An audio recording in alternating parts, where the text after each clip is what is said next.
చేపలు వేట చేసి వారి మీదే బతుకుతున్న విషయాన్ని ఒకసారి గుర్తు చేస్తున్నాను. ఈ రాష్ట్రంలో 3,325 చిన్న తరహా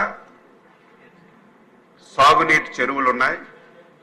23,920 గ్రామ పంచాయతీ చెరువులు ఉన్నాయి.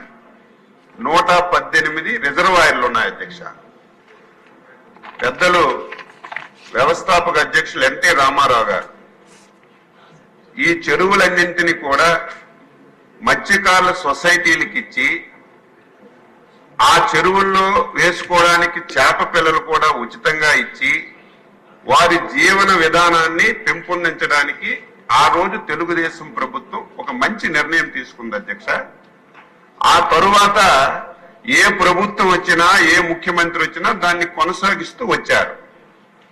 దురదృష్టవశాత్తు గత 5 సంవత్సరాలు ఈ రాష్ట్రంలో అన్ని వ్యవస్థలు చిన్నాభిన్నమయ్యాయి. దాని గురించి నేను చెప్పదలుచుకోలేదు. కానీ ఎవరైతే వారి వృత్తి మీద జీవనం సాగిస్తున్నారో అటువంటి వ్యవహారాన్ని కూడా విడిచిపెట్టకుండా దీన్ని కూడా ఈరోజు తీసుకోవాలని చెప్పి ఒక దుర్మార్గమైనటువంటి ఆలోచన చేసి 217 జీవో తీసుకొచ్చారు. ఈ జీవో సారాంశం ఏంటి?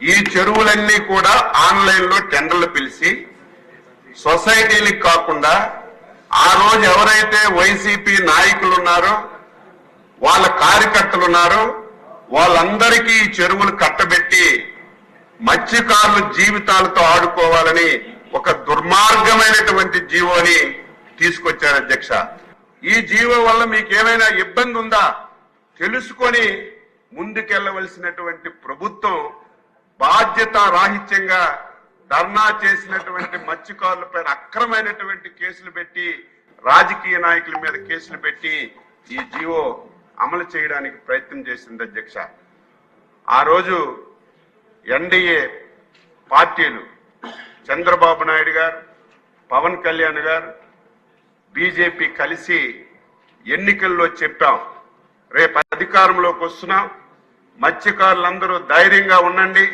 వచ్చిన వెంటనే ఈ జీవోని రద్దు చేస్తామని చెప్పి స్పష్టమైనటువంటి హామీ ఇచ్చాం. మా హామీని నమ్మారు. ఇచ్చాపురం నుంచి నెల్లూరు వరకు ఏవైతే మత్స్యకారులు ఉన్నటువంటి నియోజకవర్గాలన్నీ కూడా అందరూ మా నమ్మకం మీద ఓట్లేసి మమ్మల్ని అందరినీ గెలిపించారు. ఇచ్చిన మాట ప్రకారం ఈ జీవోని రద్దు చేయాలని చెప్పి ప్రభుత్వం నిర్ణయం చేసింది. ఈ నిర్ణయాన్ని రేపు వచ్చే కేబినెట్ లో పెట్టి తప్పనిసరిగా ఈ జీవోని రద్దు చేస్తామని సభ్యులకి మత్స్యకారులందరికీ తెలియజేస్తున్నాను. మరింత సమాచారం కొరకు మా ఛానల్ను సబ్స్క్రైబ్ చేయండి.